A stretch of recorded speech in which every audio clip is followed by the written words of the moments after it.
উচ্চ মাধ্যমিক 2024 পরীক্ষায় প্রত্যেকেই পাস, এই কথাটি কতটা সত্য? তোমাদের মধ্যে অনেকে এটাও জানতে চেয়েছো, দাদা উচ্চ মাধ্যমিক পরীক্ষায় পাস করতে গেলে প্রত্যেকটি সাবজেক্টে আলাদা কত করে নম্বর পেতে হবে। এমনকি তোমাদের অনেকেরই প্রশ্ন, দাদা আমি যদি কোনো কারণে আমার ফোর্থ সাবজেক্টটিতে ফেল করে যাই তাহলে কি আমি কলেজে যেতে পারবো, নাকি আমাকে ফেল করিয়ে দেওয়া হবে? তো তোমাদের সমস্ত প্রশ্নের উত্তর আজকের এই ভিডিওটিতে পরপর ভাবে আলোচনা করব। তো কাজেই বন্ধুরা, ভিডিওটি বিন্দুমাত্র স্কিপ না করে প্রথম থেকে শেষ পর্যন্ত দেখতে থাকো এবং চ্যানেলে নতুন হয়ে থাকলে অবশ্যই চ্যানেলটি সাবস্ক্রাইব করে পাশে থাকা বেল আইকনটি প্রেস করে রাখো। তো বন্ধুরা, তোমাদেরকে প্রথমে জানিয়ে রাখি, উচ্চ মাধ্যমিক 2024 পরীক্ষায় এবছর কিন্তু তোমরা প্রত্যেকে পাস করোনি। তোমাদের মধ্যে এমন অনেক স্টুডেন্ট আছো যারা কিন্তু কম নম্বর পাওয়ার কারণে ফেলও করে গেছো।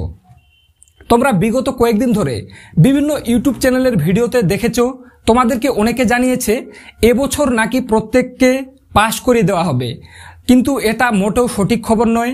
বিগত কয়েক বছরের আগের কিছু ভিডিও ক্লিপ দেখিয়ে অনেকে নামধারী ইউটিউবার তোমাদেরকে বিভ্রান্তিতে ফেলছে এটা বলে যে উচ্চ মাধ্যমিক 2024 পরীক্ষা নাকি এবছরও প্রত্যেকে পাস।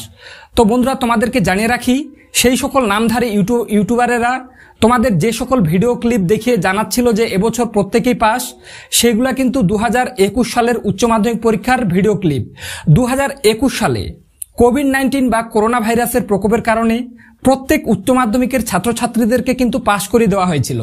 কিন্তু যেহেতু এবছর অর্থাৎ 2024 সালে কোনো করোনা ভাইরাসের প্রকোপ ছিল না, তোমরা প্রত্যেকে জানো, তোমরা প্রত্যেকে ভালোভাবে পরীক্ষা দিতে পেরেছো, তাই এবছর কিন্তু পাস ফেল আছে। তোমরা কেউ ভেবো না যে তোমরা প্রত্যেকে পাস করে যাবে। এরপরেই তোমাদের মধ্যে অনেকেরই প্রশ্ন, দাদা আমাদের উচ্চ মাধ্যমিক পরীক্ষায় পাস করতে গেলে প্রত্যেকটি সাবজেক্টে আলাদা আলাদা কত শতাংশ করে নম্বর তুলতে হয়?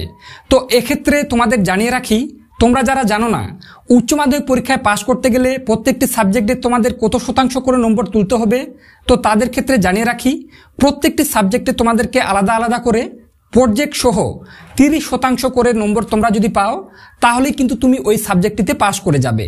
অর্থাৎ প্রত্যেকটি সাবজেক্টটিতে পাস করতে গেলে প্রজেক্ট সহ তোমাদেরকে 30% করে নম্বর তুলতে হবে। এরপরে তোমাদের মধ্যে অনেকেরই প্রশ্ন, দাদা আমরা যদি কোনো কারণে ফোর্থ সাবজেক্টটিতে ফেল করে যাই তাহলে কি আমাদেরকে ফেল করিয়ে দেওয়া হবে, নাকি আমরা কলেজে যেতে পারবো? তো এক্ষেত্রে জানিয়ে রাখি, তোমরা যদি উচ্চ মাধ্যমিক পরীক্ষায় কোনো কারণে ফোর্থ সাবজেক্টটিতে ফেল করে যাও তারপরেও তোমাদের কোনো সমস্যা হবে না, তোমাদেরকে কিন্তু পাস করিয়ে দেওয়া হবে। এমনকি তোমাদের যাদের ফোর্থ সাবজেক্ট আছে, তোমরা যারা জানো না তাদেরকে জানিয়ে রাখি, উচ্চ মাধ্যমিক পরীক্ষায় তোমাদেরকে কিন্তু টপ 5 সিলেক্ট হয়। অর্থাৎ যে 5টা সাবজেক্টে, যে 6টা সাবজেক্ট ছিল, 6টা সাবজেক্টের মধ্যে তুমি যে 5টা সাবজেক্টে সব থেকে বেশি নম্বর পাবে ওই 5টা সাবজেক্টেরই নম্বর কিন্তু তোমাদেরকে যোগ করা হবে। তো বন্ধুরা, আশা রাখি তোমাদের প্রত্যেকের প্রশ্নের উত্তর আজকের এই ভিডিওটিতে দিতে পেরেছি। এই ভিডিওটির মাধ্যমে তোমরা যদি একটু হলেও উপকৃত হয়ে থাকো তাহলে অবশ্যই চ্যানেলটি সাবস্ক্রাইব করে পাশে থাকা বেল আইকনটি প্রেস করে রাখো।